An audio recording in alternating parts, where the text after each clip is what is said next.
Donc, en fait, aujourd'hui, on a la chance d'avoir avec nous donc Éric Petiot et Anna Gonin qui viennent de France et qui vont. Je vais pas expliquer en détail. Je vais leur laisser présenter un peu le sujet de la conférence. Je vais juste recadrer un peu le cadre général. Donc, en fait, leur venue a été s'est faite dans le cadre d'un projet qui s'appelle les biofabriques. En fait, on appelle Tunus Khadra, quoi, Tunis la verte, dans lequel on a souhaité développer au sein du réseau tunisien pour la transition agroécologique. Donc déjà, est-ce que tout le monde connaît le réseau tunisien pour la transition agroécologique? Alors, oui. Alors peut-être je réexplique rapidement. Ce réseau, en fait, c'est un réseau qui s'est créé en fédérant les différentes associations de la société civile tunisienne dans l'agroécologie. Donc le bio, la permaculture, la PAD, le sol direct, l'agroforesterie, les amis de CAPT, la TAE qui travaillait autour des métailles, des couverts végétaux. Donc toutes les associations sont fédérées et au sein de ce réseau, donc on fait un certain nombre d'activités. Et dans ce réseau, on a identifié que une des clés de la transition, pour la transition agroécologique en Tunisie, c'était de développer en fait aussi des itinéraires techniques et des pratiques que les agriculteurs puissent facilement mettre en œuvre, parce qu'on manquait terriblement de savoir-faire dans le pays. Donc il y a eu un programme qui s'est établi qu'on a appelé l'itinéraire technique Tunis El Khadra, donc Tunis la verte, avec plusieurs composantes donc dedans. Donc une composante sur le semi-direct sur couvert végétal, une composante sur l'agroforesterie, une composante sur les bio-intrants, notamment la fabrication des bio-intrants par les agriculteurs eux-mêmes. Et dans le cadre de cette dernière partie sur les bio-intrants, donc il y a un petit projet qui s'appelle Biofabrique, Tunis El Khadra, qui est porté par l'association Les Amis de CAPT, et grâce au financement de la GIZ qui participe aujourd'hui, donc on a pu faire venir Anna et Eric aujourd'hui pour ça. Donc il y a une formation qui a lieu en ce moment, donc qui est destinée aux agriculteurs en fait, les agriculteurs leaders, pionniers. Donc il y a eu 2 jours de formation hier et avant-hier. Il y en aura encore une 3e demain. Et au milieu, on a, comme la salle était disponible aujourd'hui, donc au milieu, on fait cette petite conférence qui vient en fait, qui complète la formation, mais qui est ouverte à un public plus large. Donc en fait, juste je finirai avec ça. Le thème de la formation, donc c'était d'abord avant-hier, le premier jour, on a fait toute une journée sur en fait les fondements de la fertilité des sols et le lien entre la pathologie des plantes et éventuellement les problèmes qu'il peut avoir dans les sols. Et hier, donc, on a essentiellement travaillé sur l'analyse des sols, mais le but était et c'est quelque chose qui a été développé par Eric et Anna, qui est assez, je trouve, merveilleux de trouver une façon simple et rapide d'analyser les sols pour avoir des pistes concrètes pour démarrer en fait la transition et la régénération de nos sols. Ces analyses sont essentiellement basées donc sur, je pense que tu vas en parler un peu, donc je vais pas m'étaler là-dessus, mais sur les dimensions énergétiques, donc pH, redox, conductivité, paramagnétisme, force vitale. Donc c'est pas simplement des analyses physico-chimiques. Et le but c'est d'avoir un outil donc pour pouvoir pour nous mettre en œuvre cette fameux itinéraire technique de Tunis El Khadra, donc qui est un itinéraire de régénération de nos sols assez rapidement. Voilà. Donc j'ai assez parlé, je pense. Ça, c'est l'introduction générale, le cadre. Et donc, encore une fois, merci à l'INAT et à la GIZ d'avoir rendu ça possible, et aux amis de CAPT qui ont géré toute la logistique et autour de la venue de Eric et Anna. Voilà. Eric, à toi la parole. Sur ce deuxième tempo, un regard sur le monde végétal. Je vous ai mis ici en photo des plantes où moi, dans mes études en physiopathologie, on m'a vendu ça comme une maladie en fait. Et j'ai mis 25 ans pour comprendre que ça n'en était pas une. Et je vais m'expliquer un petit peu. Vous avez ici un fruit. Vous voyez ici qu'il y a une tache noire. Et puis autour de cette tache noire, vous voyez un rond rouge. Ça sera toujours comme ça. Et Alex Chaigo, qui a été mon prof, qui a découvert ce phénomène en physiopathologie, a appelé ça la compartimentation. C'est-à-dire que ici, vous avez la plante qui a capté la fréquence du champignon. C'est une question de fréquence. Vous Moi, j'ai un logiciel au labo, j'ai 45 000 fréquences de maladies. Et donc, par exemple, les acariens, c'est 700 000 Hz. Donc, si je leur envoie la même fréquence, je les tue. Donc là, en fait, vous voyez que le fruit, ici, c'est une pêche, a reconnu le champignon, a compartimenté le champignon avec des phénols, des quinones, des orthoquinones, etc. Et il l'a tué. Et ensuite, il a repris sa croissance. Donc la plante ne peut pas pousser et se défendre en même temps. Donc tant qu'elle pousse, ça va, mais si elle est attaquée, elle stoppe sa croissance et elle va mettre en place son système de défense. Et si dans son bagage génétique, elle a reconnu l'insecte ou le champignon ou la chenille, vous voyez, toutes ces plantes ont compartimenté. 85% des traitements, quand je fais des statistiques, quand je me déplace, nous traitons en curatif sur des plantes qui se sont défendues par elles-mêmes. Alors qu'on aurait juste à rembourser l'emprunt, parce que cet emprunt, la plante, elle a emprunté énormément de sucre à la base, qu'elle aurait préféré utiliser pour sa croissance. Elle les a utilisés pour sa défense. Donc elle va devoir redémarrer sa croissance, mais elle est pénalisée, parce que peut-être dans son garde-manger, elle a plus beaucoup de sucre. Et nous, qu'est-ce qu'on va faire? Au lieu de traiter en fongicide ou en insecticide, parce que le job est fait, on va venir avec des extraits fermentés de plantes, comme l'ortie, le moringa. Il y a plein de plantes comme ça qui contiennent ce qu'on appelle des éliciteurs, des stimulateurs de défense naturelle. Ça a été un peu notre travail là ces derniers jours. On a vu par le mode préparatoire et l'anaérobiose. C'est par l'anaérobiose. Il y a deux énergies majeures qui expliquent le vivant, le champ magnétique et l'anaérobiose. C'est par l'anaérobiose qu'on vient chercher des éliciteurs et non pas l'aérobiose, même si quelquefois les fermentations en aérobiose ont leur place. Donc voilà, c'est un raccourci, je suis désolé, parce que je dois y aller. C'est mon petit ego qui dit ouais mais dis-leur ça, tout ça. Non, je peux pas, donc je suis désolé. Donc là vous avez une plante, regardez, c'est un rosier, c'est en France. Il y a un abandon cellulaire, une nécrose, donc c'est un champignon qui a libéré une enzyme. Ça envoie une information électrique au végétal. Le végétal reçoit cette information, il se dit ouh là là, ça va pas bien, donc il va fabriquer souvent quelque chose qu'il n'a pas, une phytohormone messagère, par exemple de l'acide salicylique ou de l'acide jasmonique. Et puis ensuite, et pour ça, le temps d'élaborer cette phytohormone messagère, l'acide salicylique, il va mettre en place la retraite d'Hannibal. Je l'ai appelé comme ça doit vous parler. Donc il va feindre de battre en retraite. Le végétal feint de battre en retraite, il abandonne des cellules à l'indésirable, il libère du peroxyde d'hydrogène, il se tire une balle dans le pied, et c'est une manière, si vous voulez, de gagner du temps, le temps d'élaborer des phytohormones messagères pour s'auto-avertir et dire alerte, il y a une attaque. Donc et c'est génétique, c'est génétiquement acquis, ça va au-delà de ça, c'est de l'épigénétique, il y a des fréquences. Et si la plante a la fréquence de l'indésirable, elle pourra ensuite compartimenter. Si elle l'a pas, elle pourra pas compartimenter. Donc en fait, on s'aperçoit que quand une plante, on le voit ici en microscopie, a fait le job, on voit ici un phénomène de compartimentation, nous n'avons nullement besoin de traiter en curatif. Et je vous l'ai dit, entre 85 à 95% des traitements, partout où je vais, nous traitons en curatif sur des plantes qui se sont défendues par elles-mêmes. Nous avons juste à revenir avec des fermentations végétales pour relancer la croissance de la plante tout en améliorant sa résistance. Ce qu'on appelle des stimulateurs de défense naturelle, qu'on a découvert pour la première fois en 81 par la société Goemar, et nous, en 2002, dans le Jura, en France, on a mis en place la fonction élicitrice avec l'extrait fermenté d'ortie. Et là, on a eu l'état sur le dos, encore. Voilà. C'est qu'on est bon. C'est qu'on est bon. Alors, j'enchaîne sur d'autres. Là, on voit voilà des plantes ici à la Guadeloupe. Une aubergine. Vous voyez, elle a mis en place un abandon cellulaire. Elle a mis en place ici un abandon cellulaire.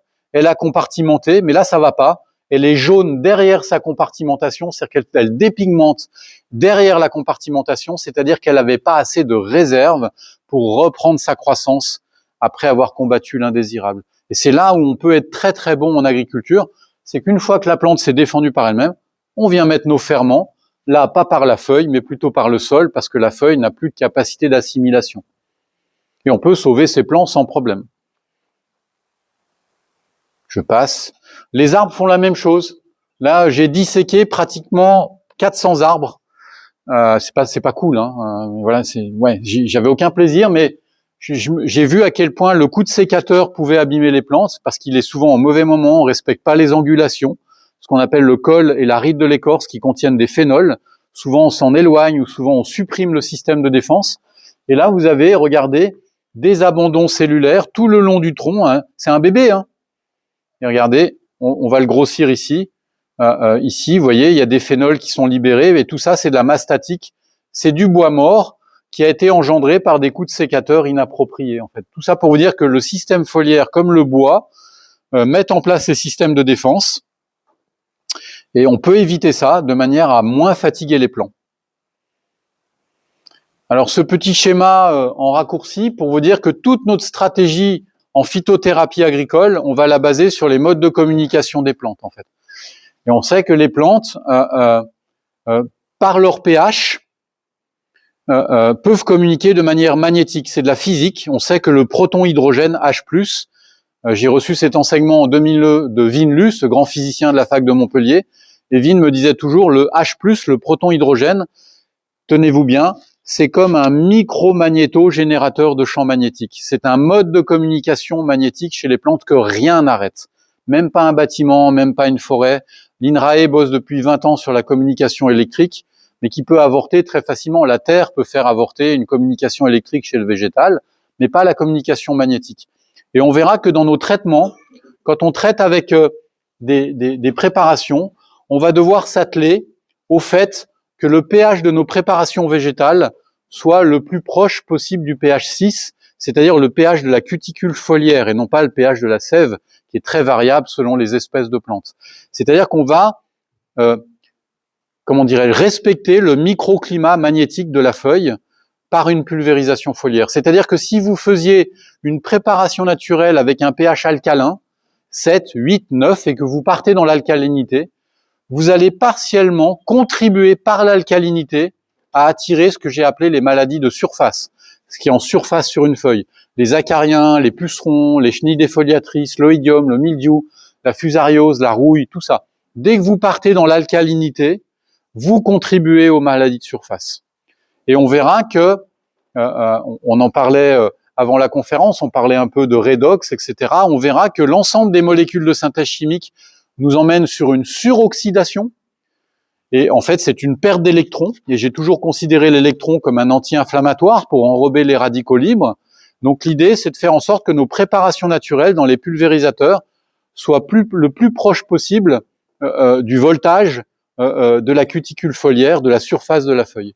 Donc on enseigne tout ça, on vous enseigne ces particularités qui font que vous allez traiter de moins en moins, mais vous serez toujours dans l'à propos. Mais sachez une chose, c'est qu'à chaque fois que vous travaillez avec des molécules de synthèse chimique, vous partez très fortement dans l'alcalin oxydé, et l'alcalin oxydé égale 80% des maladies de surface. Donc c'est comme ça qu'on a partiellement contribué à construire le parasitisme, en fait. Et puis évidemment, dans nos techniques de phytothérapie agricole, on va s'appuyer sur les modes de communication de la mouche de l'oignon, la mouche de la carotte, le carpocaps de la pomme ou de la poire, etc. On voit qu'il y a des antennes sur ces mouches de l'oignon ou ces papillons, et perpendiculairement à ces antennes, il y a des poils, et à l'aisselle de ces poils, il y a des récepteurs qui sont à même de capter une vingtaine, une trentaine de molécules odoriférantes. Alors vous pourriez me dire c'est beaucoup, c'est pas beaucoup, mais quand on va faire des préparations végétales, insecticides ou fongicides, parce que quelquefois il nous arrive de traiter en curatif aussi, si la plante ne reconnaît pas l'indésirable, eh bien, regardez dans la lavande, on a 280 molécules, 180 molécules, pardon. Dans la lavande, dans la sauge, on a 180 molécules. Dans la lavande, on a 250 molécules. Dans la tanésie à feuilles crispées, on a 104 molécules. Et j'en oublie plein, il y en a plein qu'on n'a pas pu identifier. Donc, quand on fait des panels de plantes fongicides ou insecticides, on peut arriver à 200, 300, 600, 1200 molécules. Là, il faut que votre papillon ou la mouche de l'oignon, elle soit bac plus 12 là pour détecter 1200 molécules. Un produit commercial, souvent, il y a 2, 3, 4, 5 molécules ou une. Et la question que je vous pose, vous pouvez y réfléchir. Est-ce que la nature fonctionne à l'unicité moléculaire? Que nenni. Elle travaille dans la multiplicité moléculaire. Et à chaque fois que vous travaillerez avec des molécules de synthèse chimique ou des produits biologiques qui sont dans l'unicité moléculaire, comme la pyrétrine du pyrètre, vous irez très vite au tapis. Vous allez très vite générer ce qu'on appelle la PSMO, polysubstrate monooxydase. L'insecte va très vite mettre en place des systèmes de résistance. Parce qu'identifier une ou deux ou trois molécules, comme dans tous nos produits commerciaux, c'est très facile pour une chenille, un insecte, un champignon. Mais alors que quand vous lui en mettez 600 sur la couenne, ça devient très compliqué. Donc on joue là-dessus. Et nous, ce qu'on va éviter en phytothérapie agricole, c'est d'engendrer des phénomènes de résistance. Ça, c'est notre dada. Il y a longtemps qu'on s'est émancipé du fait qu'on engageait des systèmes de résistance. C'est fini. On sait depuis 25 ans ne plus engendrer de phénomènes de résistance. On dit que la résistance à un insecticide, à un fongicide, se traduit par la diminution de la mortalité dans une population soumise à un traitement constant. C'est-à-dire, je traite tout le temps avec la même matière active. La résistance est aujourd'hui un phénomène qui concerne, non pas presque, je devrais le changer, ce schéma, mais toutes les familles d'insecticides et de fongicides. J'étais consultant dans des labos et je vous garantis que j'ai démissionné de tous ces projets tellement je veux plus voir ça.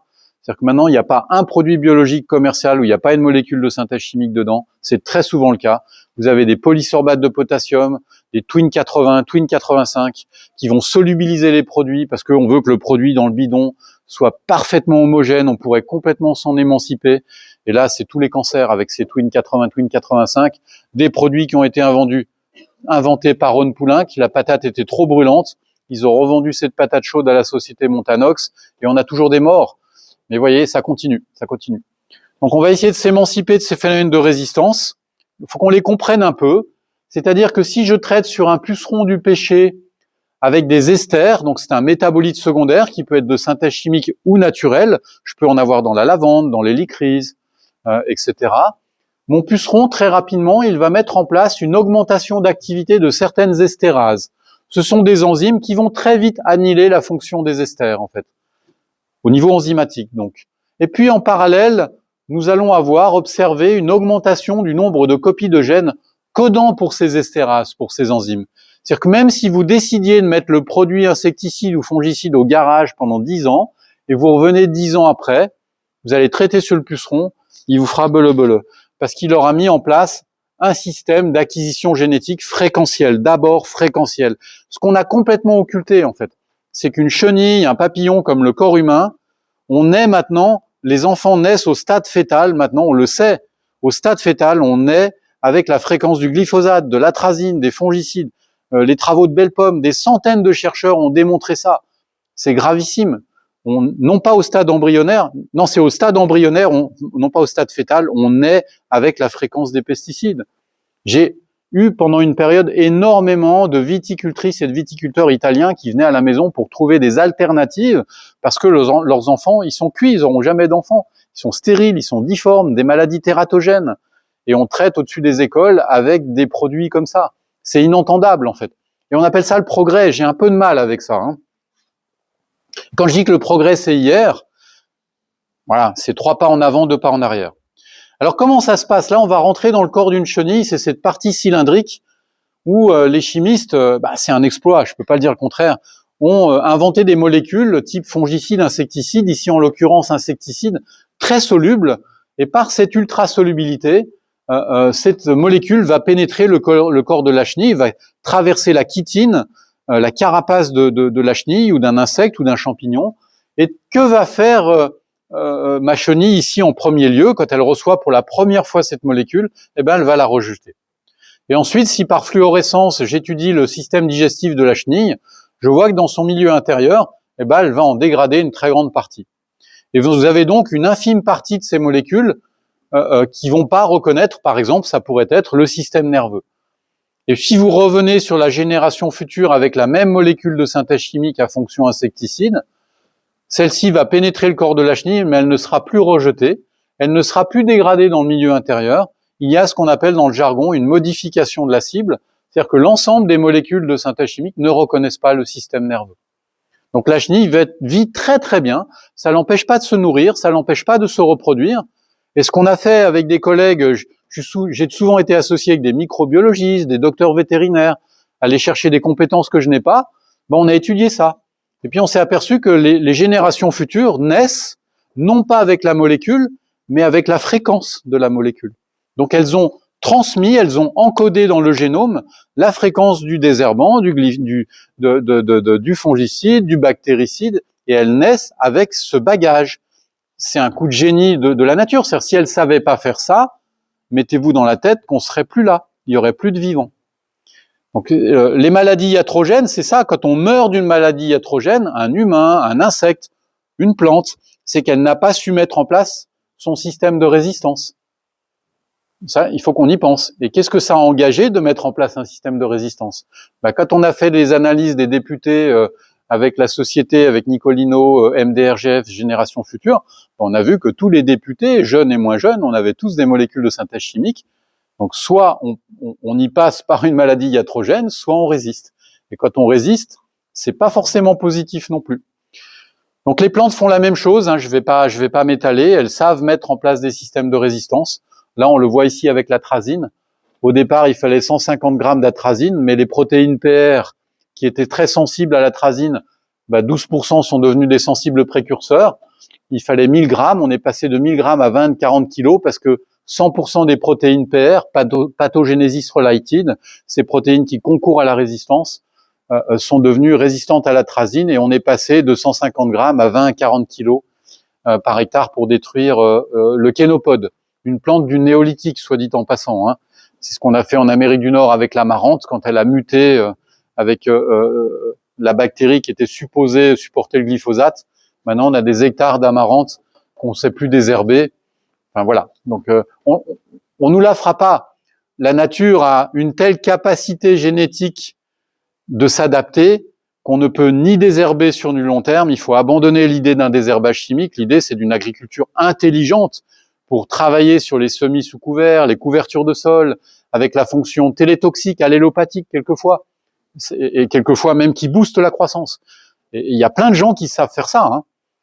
Voilà, c'est juste génial. Alors comment on peut s'émanciper de ces phénomènes de résistance? Par la multiplicité moléculaire, on l'a vu tout à l'heure. Regardez, là vous avez une huile essentielle. Une huile essentielle, c'est une chromatographie en phase gazeuse. Dans une essentielle, vous n'avez pas de minéraux, vous n'avez pas d'oligo-éléments, vous n'avez pas de vitamines, vous n'avez pas d'acides aminés, mais c'est 100% de métabolites secondaires. Les cétones sont fongicides, insecticides, bactéricides, antigerminatifs. Les oxydes, j'en sais rien. Les esters sont insecticides majoritairement. On en a fait dans les années 70 des molécules de synthèse chimique. Et ma tante qui travaillait avec Francier Salé me disait toujours 70 à 80 fois sur 100, la plante sera plus efficace que la molécule de synthèse chimique, mais elle finira en molécule de synthèse chimique. Parce que brevet, etc., etc. Les terpènes, monoterpènes, sesquiterpènes, fongicides, bactéricides, les alcools, insecticides de contact, bactéricides, les aldéhydes, c'est Attila en maraîchage. C'est Attila, quand vous avez une grosse attaque d'acariens pucerons, on va chercher des aldéhydes dans les plantes, soit sous forme d'infusion ou d'huile essentielle. Bon, ça veut pas dire que quand on a tué 100% des insectes qu'on a compris l'agriculture, ça c'est une vision purement symptomatique. L'idée c'est le rapport cause-effet. Tout ça pour vous dire qu'il y a des interactions entre ces familles, il y a des interactions entre ces principes actifs. Comme disait Fukuoka, hein, vous pouvez toujours démonter un papillon, chercher à le remonter derrière, on ne saura jamais comment ça marche cette histoire. Il faut qu'on arrête notre délire égotique de chercher à disséquer le vivant pour voir comment il fonctionne. Respecter le vivant dans ses fondamentaux au travers de la multiplicité moléculaire, c'est le présent et l'avenir. Chercher, comme les industriels me le disaient pendant les réunions du ministère de l'Agriculture, oui mais monsieur Petiot, quelle est la molécule qui fonctionne le mieux là-dedans? Mais jamais, mais jamais. Bon, on continue notre cheminement, ça on l'a vu, on va passer.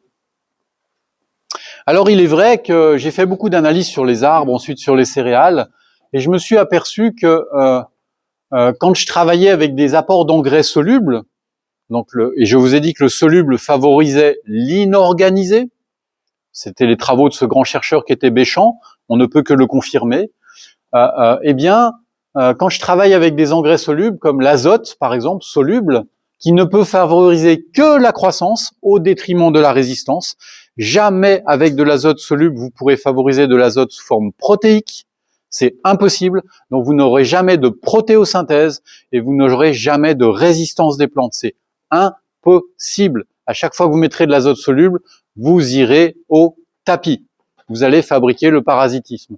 Donc j'analyse mes plantes derrière, à gauche, je vois que dans la vacuole, j'ai beaucoup de NPK, j'ai beaucoup d'azote, phosphore, potasse, donc j'ai un blé luxuriant.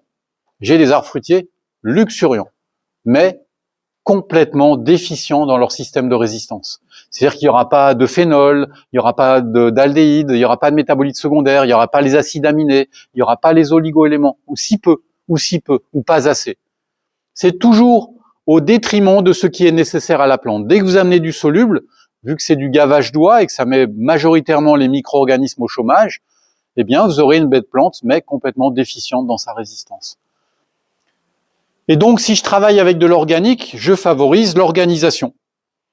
Et donc, là, je vais, et pour moi, la seule manière d'amener une forme d'azote de qualité, un azote protéique qui a un lien avec les 16 acides aminés qu'on peut trouver dans le sol, je suis désolé, c'est le compost. C'est le compost. On ne peut pas échapper au compost, bien qu'on soit dans une société qui cherche à nourrir le culte de l'immédiateté. Nous ne pouvons pas échapper au savoir-faire qui est faire un bon compost, et c'est l'art de trouver la matière organique, pas plus que 10% de matière animale. Les bonnes plantes qui ont un bon rapport carbone-azote, on en connaît plein qui ont les meilleurs rapports carbone-azote au monde. Donc c'est comment les associer. Peu de matière animale, pas plus que 10%. Le reste, c'est du végétal il peut y avoir du broyage de bois, de la paille, etc. On vous apprend à mélanger tout ça avec un matériau indispensable qu'on va voir tout à l'heure. Donc c'est vraiment pour aller chercher le bon azote en mettant du compost de qualité. J'ai démontré qu'on pouvait libérer 600 unités d'azote hectare. Voilà, c'est réglé. Si vous mettez du fumier dans un champ, si vous mettez 30 tonnes de fumier dans un champ, vous allez libérer 15 unités d'azote hectare. Et vous allez favoriser l'anaérobiose, l'hydromorphisme. Donc attention, on doit revenir au compost. Je sais, c'est un savoir-faire, on doit échanger entre nous. Mais voilà, c'est grandir ensemble et retrouver, replanter des plantes. Émile m'a montré un plan hier, je me suis endormi hier soir, je me permets, mais j'avais les yeux, j'étais heureux. J'avais les yeux ébahis. Ce projet, c'est l'avenir. C'est complètement possible. C'est même pas un rêve, c'est quelque chose qui est complètement possible. L'idée, c'est d'en avoir les moyens, de mettre les bonnes plantes avec les céréales pour avoir de la matière végétale, pour ombrer, pour amener la biomasse, pour, comme tu me le dis tout le temps, favoriser la photosynthèse, mais aussi s'en servir pour faire du compost. Aussi, bien sûr. Ça, on va passer. Allez, j'ose. J'ose. Bon. Tu es là pour choquer alors. Non. Je vous aime déjà tellement beaucoup. Et je sais pas désaimer, donc voilà. Donc l'idée, c'est que je vous fais une proposition. Et je vous ai parlé des 60 plus grands physiciens au monde qui sont réunis par rapport à ça. Donc c'est pas des huluberlus qui chercheraient à être iconoclastes. Non, ça n'a rien à voir. Vraiment, là, tenez-vous bien, c'est les plus grands chercheurs au monde qui ont mis ça en place suite aux travaux de Louis Kervran. Il n'y avait pas plus grand biochimiste au monde. Il a écrit des pavés scientifiques. C'est pas de la provocation. Donc regardez bien. C'est ce que j'appelle le tableau des transmutations les plus importantes en agriculture, mise en évidence d'abord par Louis Kervran. Maintenant, vous avez des chercheurs au CNRS, en Russie, en Norvège, en Suède, du monde entier, au Japon, qui travaillent là-dessus. C'est acquis. C'est juste, on peut croire ou ne pas croire, encore la dualité. D'où l'importance des micro-organismes dans le sol. C'est-à-dire tous ces processus que je vais vous expliquer en raccourci ne sont possibles que si j'ai un système enzymatique et si j'ai les bactéries et les champignons. Sinon, oubliez. C'est-à-dire que mon frère, qui est chercheur au CERN, me dit, les transmutations, ça peut être que par la fission nucléaire, des hautes énergies. Non, les plantes, les organismes le font à très basse énergie. Ce qu'on appelle du frittage. En biochimie, ce qu'on appelle du frittage. C'est-à-dire que, par exemple, du carbone C12 et de l'oxygène O16, ça va vous donner de l'azote. Je vais aller chercher des trucs très intéressants. Le magnésium Mg24 plus O16 oxygène, ça va vous donner du Ca40 par le processus enzymatique et microbiologique. Le silicium et le carbone, parce que celui-là, silicium Si28 plus du carbone C12, ça nous donne du Ca40, ça nous donne du calcium. Et je vous ai donné l'exemple tout à l'heure, ça peut être ça peut être sous forme rétrogradée, comme on vient de le démontrer avec des biochimistes aux États-Unis, en Amérique du Nord. Eh bien, si on met de la potasse, K39, vous avez des bactéries, des enzymes qui s'attaquent à K39 mais qui ont besoin d'oxygène, O16. Je soustrais O16 à K39. Qu'est-ce que je retrouve? 16 moins 39, Na23. Je vous l'ai dit tout à l'heure, processus de salinisation des sols par la potasse. Ça a été démontré Donc on peut se mettre des œillères, ne pas y croire. C'est plus croire ou pas croire. C'est la science. C'est une nouvelle science qui émerge progressivement parce qu'elle malmène nos habitudes. Elle malmène le regard ou le savoir empilé qui nous nourrit au travers de nos études. Donc à vous d'aller piocher, et si vous avez besoin de sources, par mail, je vous nourrirai à volonté. Et je vous mets un exemple, voilà, de transmutation voilà comment ça se passe avec des aspergilles, des actinomycètes, les silicobactéries qui vont s'attaquer à la silice, à tout ce qui est minéral, etc., etc. Voilà, donc c'est de la physique. C'est même plus de la physique, c'est même plus de la biochimie, c'est même plus de la chimie, c'est une nouvelle science. Il va falloir qu'on cogite tel que Kervran le proposait pour y mettre une nouvelle sémantique. Alors, au-delà de ça, j'aimerais vous parler d'un élément qui a été mis en amont en termes d'agronomie et que tout comme le potassium, je dis que c'est un déchet, mais on en a besoin. Par exemple, regardez un escargot, une huître, les coquillages. Qu'est-ce qu'ils vont utiliser? Les carbonates de calcium pour faire leurs coquilles.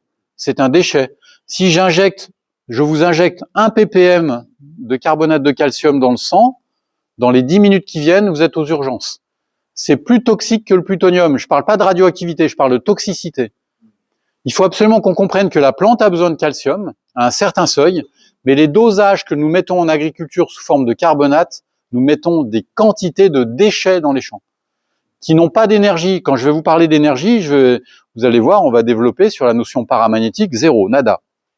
Mais quand même, on va voir qu'on peut aller en chercher sous forme échangeable dans des matériaux qui sont très intéressants. Et là, vous avez toutes les fonctions que je connais, il y en a certainement d'autres, du calcium pour la plante, rôle important dans la protéosynthèse.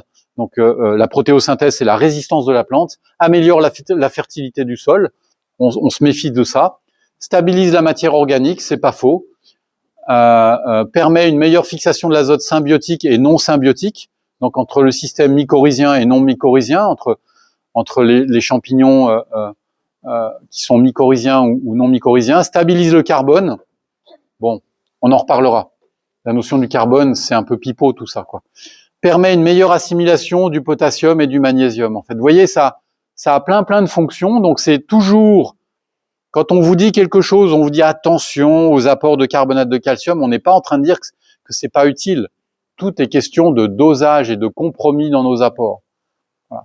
Et on verra qu'on peut très largement se substituer aux apports de carbonate de calcium. On a oublié quelque chose de fondamental en agriculture.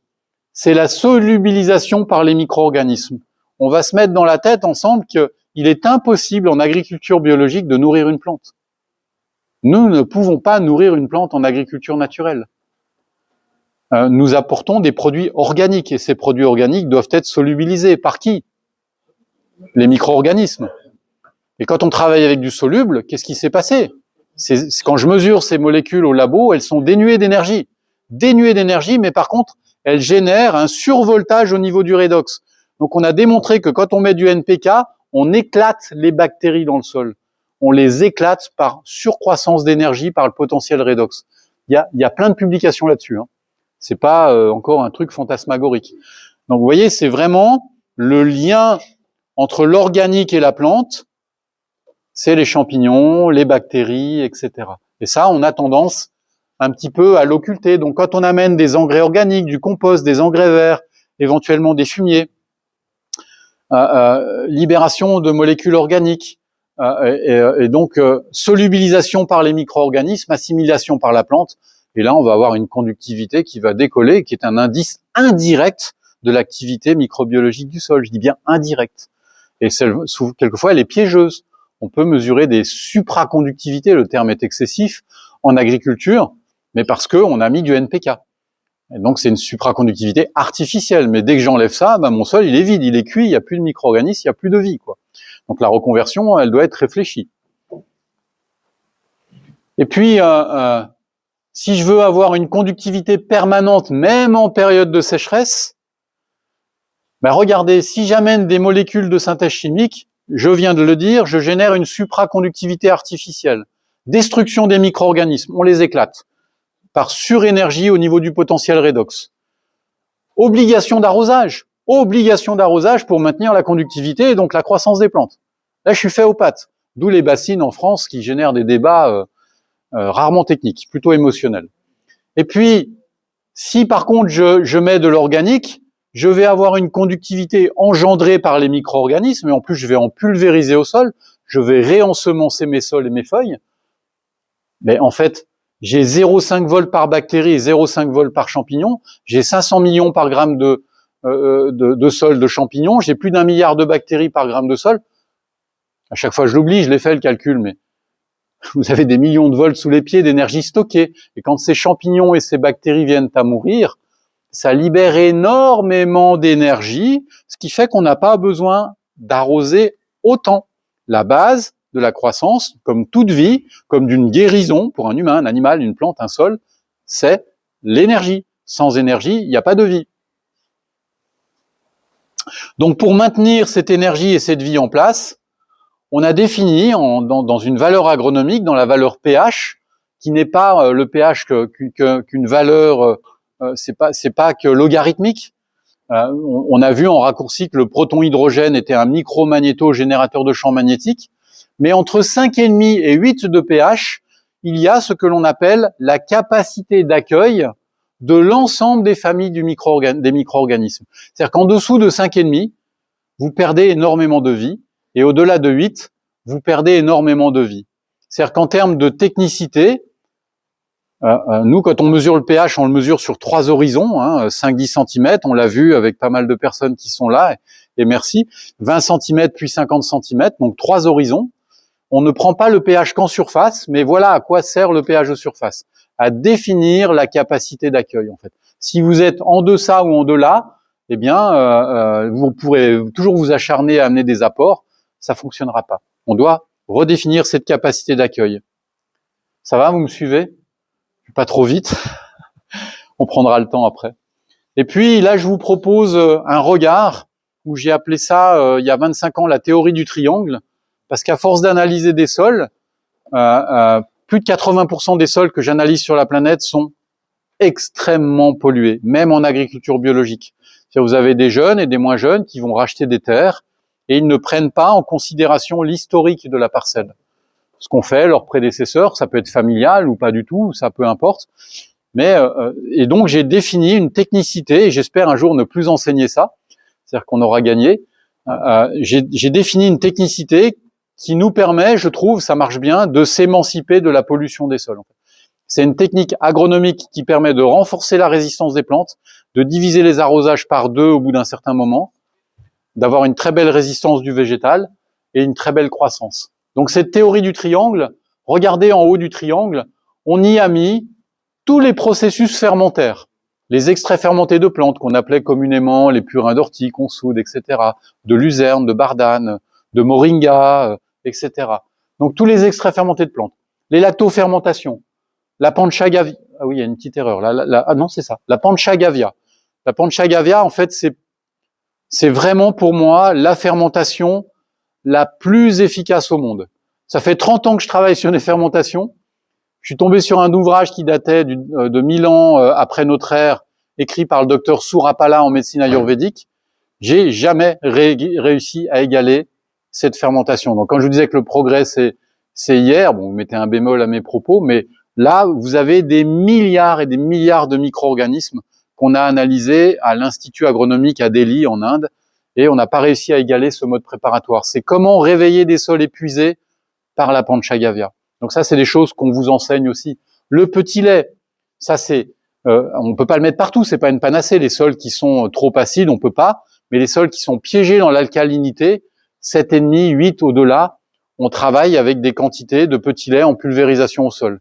Nos sols manquent cruellement de bactéries lactiques en fait. Donc on va travailler avec ces lactosérums. Les MAB, micro-organismes autochtones bénéfiques, là il faut faire. Je suis pas pour, je suis ni contre. Je suis contre l'idée d'aller chercher des souches de micro-organismes dans la forêt. Ça me parle pas. Au travers de ce que j'ai analysé, la forêt pour moi, comme le dit Monsieur Sellos, c'est un circuit fermé. Nous, on est en import-export. On fonctionne pas de la même manière. Un sol en forêt ne fonctionne pas comme en prairie ou en maraîchage. Donc attention à tout ça. Les jus de lombricompost à la Guadeloupe, en Afrique, ils sont très très bons dans ce domaine, très très bons dans ce domaine.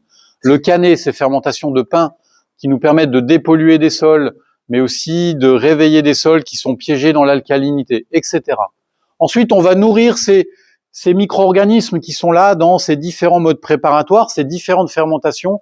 On va amener la nourriture des micro-organismes, donc les engrais organiques, les fumiers, les composts, les engrais verts. Sachez qu'on pulvérise du miel au sol. Ça, c'est les travaux d'un ingénieur agronome qui s'appelle Hervé Covès. Peut-être que vous connaissez, vous tapez Hervé Covès. C'est une perle. Et on va pulvériser à peu près 100 grammes de miel hectare parce que c'est une nourriture qui est très lévogire, qui vient polariser la lumière sur la gauche. Et ça, les micro-organismes en sont particulièrement friands. Et si vous suivez, c'est ce qu'on vous enseigne, votre sol derrière, il va remonter en énergie, en conductivité, etc., etc. Le BRF, le bois raméal fragmenté, qui n'est pas une panacée, mais qui peut avoir sa place. C'est du bois de l'année, où les polyphénols ne sont pas polymérisés. Donc là, ça intéresse les champignons mycorhiziens. Et si c'est au-delà du bois de l'année, 2 ans, 3 ans, 4 ans, 5 ans, les phénols qui constituent le bois sont en chaîne, donc polymérisés. Et là, les mycorhiziens ne s'y intéressent plus. Et là, vous avez les champignons uniquement saprophytes, en fait. Et si vous mettez du BRF sur un sol qui n'a pas de vie, qui n'a pas d'activité de micro-organismes, il va vite devenir mort, et donc vous allez repartir en forêt, parce que vous allez nourrir les champignons saprophytes et pas les mycorhiziens. Là, on vit quelque chose de fondamental. Dans notre société actuellement, peut-être pas ici, je vous connais pas assez, je connais pas encore le système suffisamment en Tunisie. Je sais qu'en France, nous mettons beaucoup trop de matière organique en agriculture biologique. Cet apport de matière organique est totalement disproportionné par rapport à l'activité microbiologique des sols. Ce qui fait qu'on libère non pas du carbone, ça c'est notre obsession de piéger le carbone du sol, mais réfléchissez, comment on peut piéger un gaz? C'est un doux délire politique, mais ça c'est plus de la technique ça. Mais par contre, quand vous mettez des excès de matière organique, soi-disant en agriculture biologique, vous libérez en masse du protoxyde d'azote. Le carbone, dioxyde de carbone, c'est 1. Le protoxyde d'azote, c'est 298, on va dire 300. Le rapport n'est pas le même en termes de pollution atmosphérique. Et ça, on n'en parle pas. Et à force, là je mesure des sols, à force de mettre de la matière organique en masse, j'ai moins de vie et j'ai des processus de méthanisation dans les sols. Libération de méthane, bactéries méthanogènes, putréfaction, maladie au niveau du tube intestinal, enfin, il faut qu'on se reprenne. On pollue autant que les conventionnels si je soustrais la fabrique. On pollue autant on pollue autant que les conventionnels, mais je déduis, si vous voulez, la fabrication qui est à 0,8% des molécules de synthèse chimique. Mais sinon, on est à peu près à l'égal en termes d'apport dans les champs. Donc attention à ces apports excessifs de matière organique. Et puis, ça, je l'ai pratiqué pendant 10 ans, ça marche pas. Il nous manquait ça, il nous manquait cette partie-là, il nous manquait la colle de la vie. C'est une énergie particulière, en fait, qui est liée à un matériau particulier, qui englobe l'ensemble de la planète Terre. C'est pas un matériau exotique où il y en a un petit peu ici ou un petit peu ici.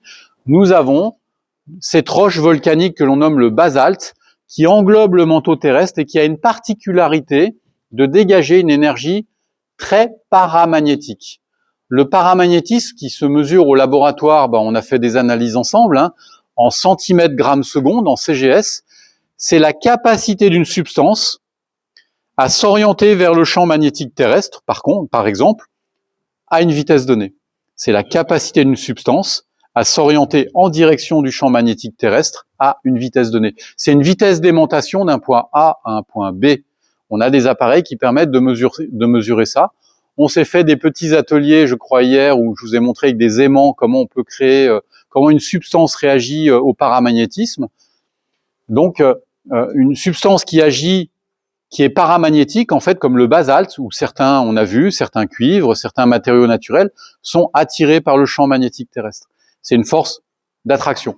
Et la force de propulsion, elle est à l'inverse, diamagnétique, et l'ensemble des molécules de synthèse chimique sont diamagnétiques.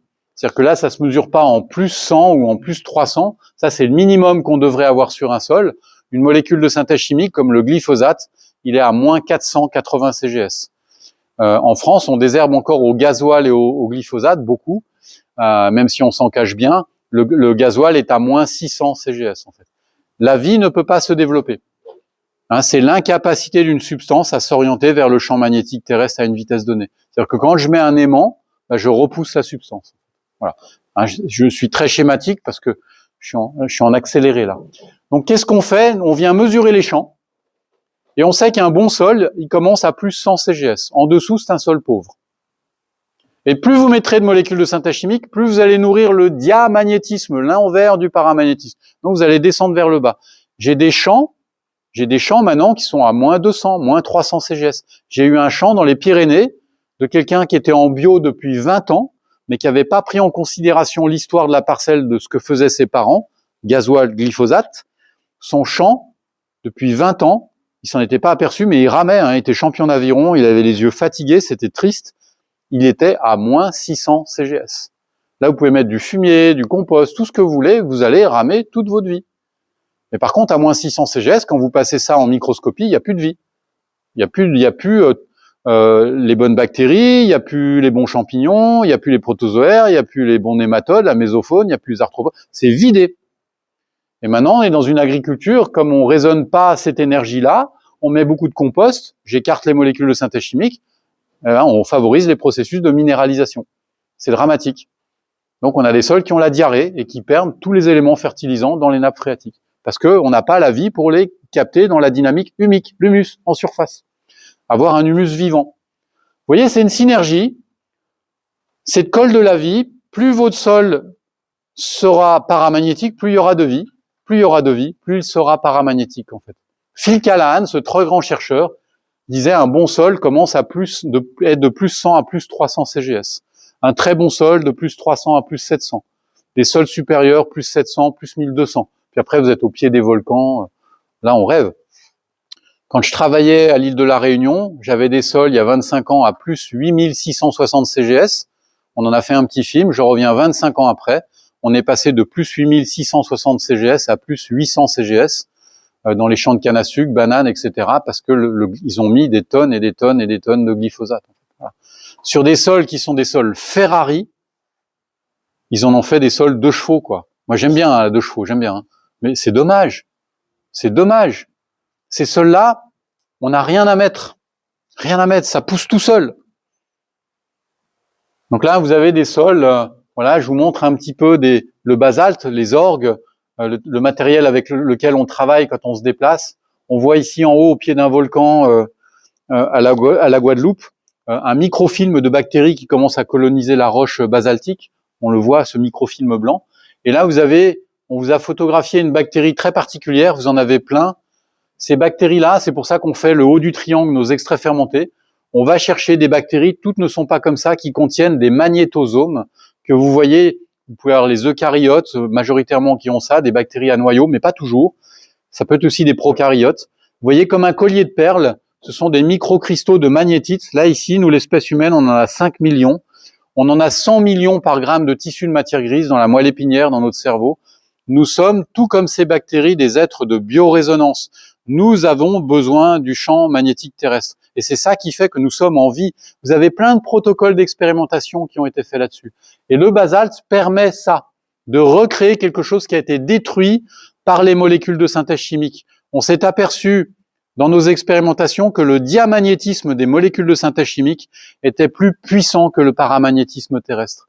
Nous avons détruit le paramagnétisme terrestre, donc on a cette velléité non égotique, je l'espère, de recréer du paramagnétisme, et c'est l'ineptie de mon enseignement. Quelquefois, je vous demande d'apporter du basalte dans les champs. Ce qui est stupide, on en a partout sur la planète. Mais c'est le seul moyen de recréer du paramagnétisme au stade de mes connaissances. Je vois pas autre chose. Voilà. Et ça marche. Ça marche. Donc voilà un petit peu ces bactéries qui sont très particulières.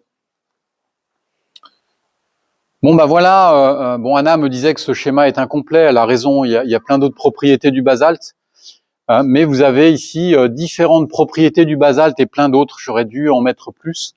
Il permet une libération plus lente des oligoéléments et des minéraux dans le sol, une augmentation de la séquestration et le stockage du carbone dans le sol. Bon, ça va rassurer nos politiques. contribue à l'atténuation du réchauffement climatique. On a compris, on en a parlé un petit peu dans la première conférence, contribue à l'absorption des contaminants dans l'eau et le sol, ça c'est clair.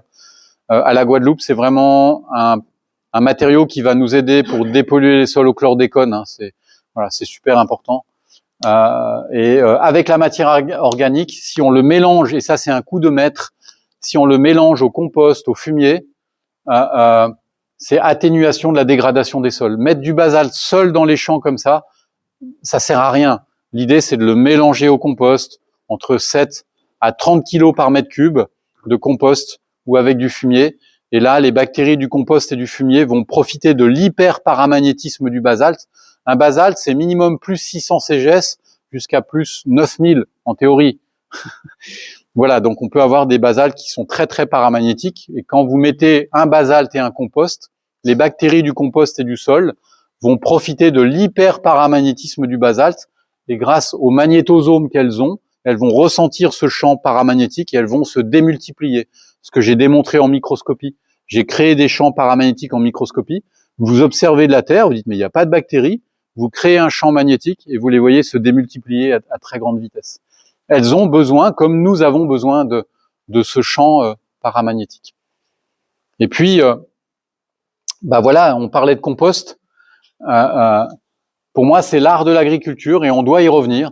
Et j'ai vu des agricultrices et des agriculteurs qui avaient des animaux et qui avaient beaucoup de matière organique dans nos échanges. Et je pense que c'est un cadeau pour l'agriculture d'avoir encore des animaux. Pour moi, ces gens-là sont des héros. Et de dire comment, avec cette matière animale et en partie avec la part végétale, on va pouvoir élaborer des tas de compost. Donc, on fabrique, nous, nos composts par strates, en fait.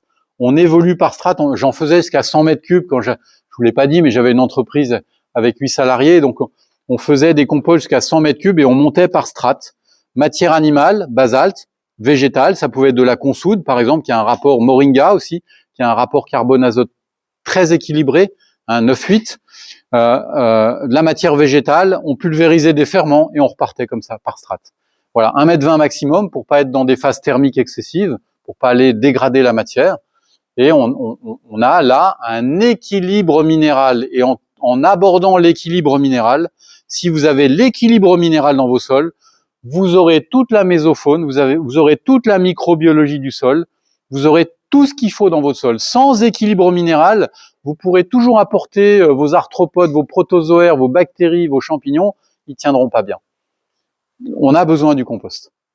Je sais que ça bouleverse un peu nos champs de vision d'agriculture. On doit replanter des plantes, des arbres qui vont nous permettre d'utiliser cette manne avec respect pour réaliser nos composts. C'est le seul moyen de stabiliser nos sols. Et puis, quand on réalise nos composts et nos couvertures de sol, ça, là on est à La Réunion où j'ai travaillé en partie aussi un peu avec le CIRAD. J'ai démontré que quand on paille les sols ou quand on fait du compost avec de la monocotylédone, ça sera systématiquement au détriment du système mycorhizien. À l'île de La Réunion, ils ont flingué leur sol en paillant avec de la canne à sucre, de la banane, etc., de la monocote, qui va toujours pénaliser le système mycorhizien, qui lui est en partenariat avec la plante, avec un système hormonal comme les strigolactones, etc., etc. Donc on doit faire aussi attention à ça. Et puis, je prône aussi régulièrement dans mon système de l'agriculture, là vous êtes chez nous, à la maison, on vit beaucoup de notre espace, on a 5000 mètres carrés, et j'ai prôné, je vais être un petit peu vulgaire, mais c'est mon sens de l'ironie, je prône le joyeux bordel, en fait. C'est voilà, l'agriculture pour moi c'est ça. La monoculture, c'est fini. On doit oublier, c'est fini. C'est ma vision, je vous l'impose pas. Mais quand on va prôner la monoculture, on ira au tapis. Si on fait de la céréale, on doit planter des arbres qui vont créer de la biomasse, qui vont filtrer la lumière, qui vont piéger des éléments nutritifs dans le sol, qui vont piéger l'eau, qui vont la redistribuer, qui vont servir à faire du compost. J'en passe et des meilleurs. Donc l'idée, c'est de vraiment, on a créé vraiment, c'est ni de la permaculture, ni de la syntropie, on peut mettre les étiquettes qu'on veut. On a créé un joyeux bordel, et par cette diversité végétale, on a cassé le champ de détection des indésirables. Au niveau de la colorimétrie, au niveau de ce qu'on appelle du champ élastique, le champ odoriférant, les insectes ne captent plus, parce qu'il y a telle diversité, et le rendement est supérieur. Voilà. Et ça marche même sur des grandes surfaces en maraîchage, etc. Nos sols, j'accélère, j'ai bientôt fini. Nos sols vivent quelque chose de terrible, en fait. Actuellement, c'est qu'on a beau apporter toute la technicité possible et notre amour de la terre, il y a quelque chose qui se passe en ce moment. Si on occulte les couvertures de sol, jamais une terre devrait être à nu, bon sang de bois. L'idée, c'est de comprendre que nos sols, en ce moment, vivent une déstructuration du complexe organo-minéral structuré. Comme disait ce géologue de très haut niveau qui est Yves Héraudy, le complexe argilo-humique n'existe pratiquement pas sur la planète. Vous en avez entre 12 et 15%, pas plus. Ça, c'est les très bons sols et je vous les souhaite. Mais le reste, ce sont des complexes organo-minéraux structurés. Et ça, ce géologue a pointé du doigt quelque chose de très pertinent, en fait. On nous a enseigné le complexe argilo-humique, mais il n'existe pratiquement pas. Et donc, en fait, par la chaleur, si on gère mal la chaleur et la sécheresse, nous allons avoir une déstructuration du complexe argilo-humique et nos sols, en ce moment, sont en train de s'acidifier de plus en plus par décrochage du proton hydrogène, en fait. Et c'est ce que je constate d'année en année. Les sols qui sont très bien gérés, couverture de sol, cycle fermé, ça roule, il n'y a pas de souci. Mais si j'ai pas de couverture de sol ou si je mets pas la couverture de sol propice à la vie du sol, c'est aussi des choses qu'on enseigne, eh bien mon sol va s'acidifier de plus en plus. Et plus vous avez de protons hydrogène, c'est l'élément chaud, c'est l'élément feu, et vous allez cramer votre sol. Et voilà ce qu'on constate de plus en plus. Pour sauver nos sols, en fait, l'idée, c'est de partir sur des processus de fermentation. Donc on enseigne ça dans le monde entier, sur des grandes quantités comme des petites quantités. Les céréaliers avec qui je travaille font entre 20 et par groupe de 3 céréaliers, entre 20 et 30 000 litres par an. Ça marche tellement bien qu'ils en distribuent partout. Ils ont plaisir à en donner tellement ils disent on n'achète plus une molécule de synthèse chimique, ils en veulent plus. Ils veulent plus voir les commerciaux, ça les regarde, mais ils veulent vraiment mettre en place une technique et fabriquer leurs produits eux-mêmes.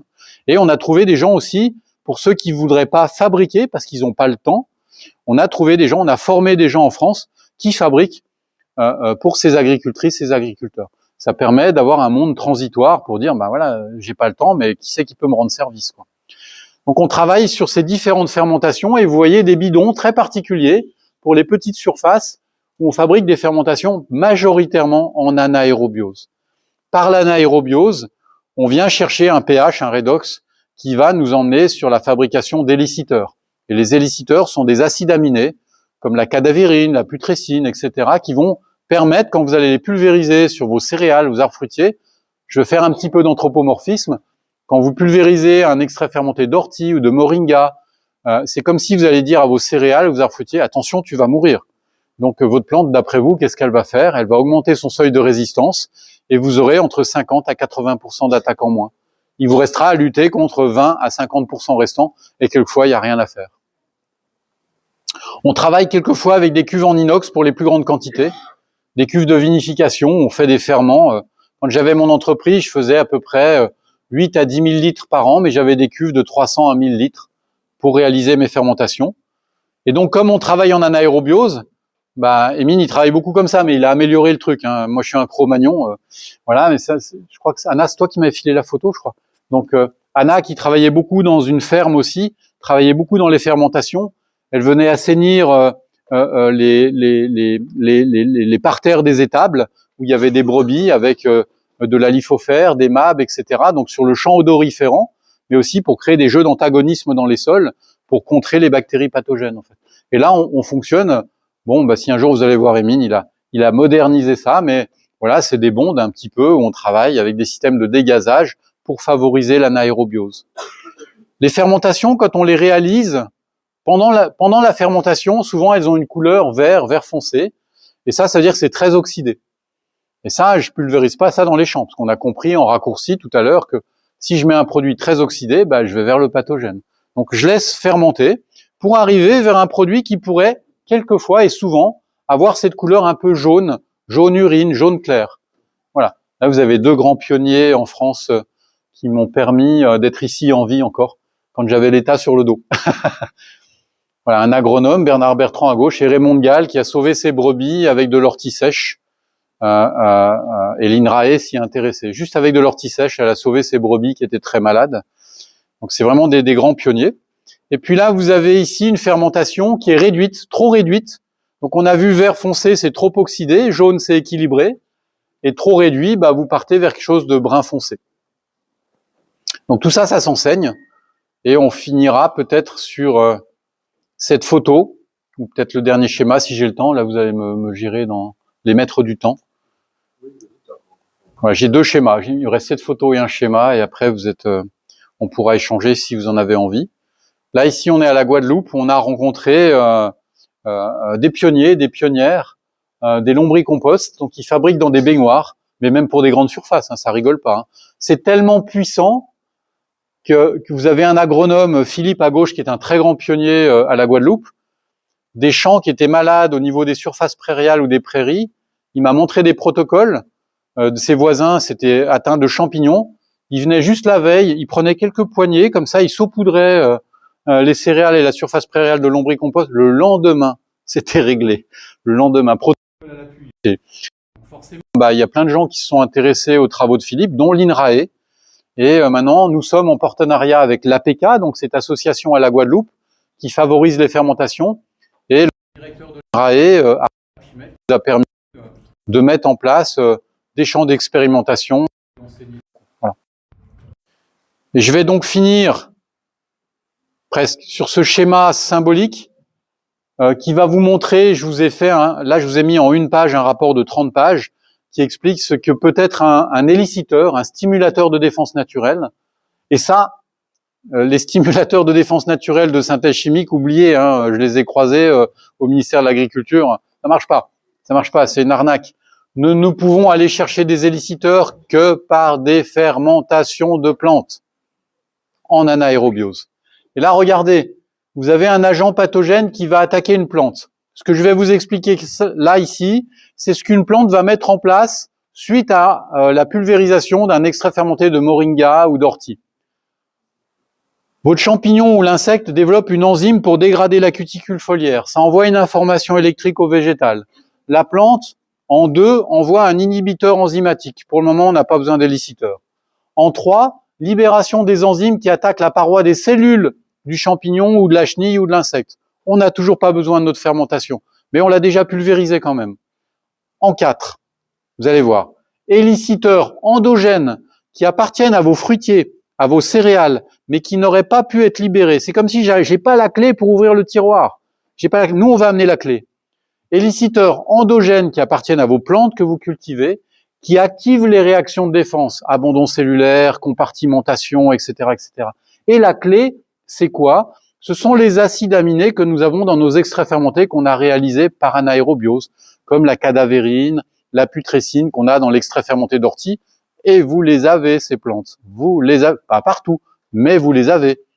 Comme disait Louis Morel, sur 2000 aliments, l'aliment le plus pertinent anti-lipoperoxydant, c'est l'ortie. Elle est au-dessus du lot. Vous l'avez. Vous l'avez. Donc il n'y a pas d'excuse. Synthèse de nouvelles enzymes. La plante, c'est un match de boxe. Va envoyer des enzymes grâce à nos éliciteurs, cette fois-ci, pour dégrader la chitine du champignon ou de la chenille. Et puis, cerise sur le gâteau, libération d'éliciteurs exogènes qui appartiennent aux pucerons ou à la chenille, aux champignons, et qui sont profitables au système de défense de la plante. Et ça, on l'a découvert en 2002 dans des expérimentations à Besançon dans le Jura. Voilà. Et puis, bah voilà, je finis symboliquement sur cette photo où nous passons notre temps à analyser des sols, à enseigner cette méthodologie en partenariat avec des chercheuses, des chercheurs, des agricultrices, des agriculteurs. C'est franchement notre dada parce je fais partie de ces gens qui croient en l'espèce humaine. Et je vais finir par cette phrase, nous sommes des êtres humains et l'idée c'est que l'humain n'affame pas l'être dans sa dimension spirituelle. Nous avons besoin des deux, de cette spiritualité, de notre technique. Comme disait Krishnamurti, si je me définissais uniquement au travers de la technique, j'aurais déjà un pied dans la tombe en fait. On a besoin des deux en fait. On a besoin des deux pour avancer. Voilà, je vous laisse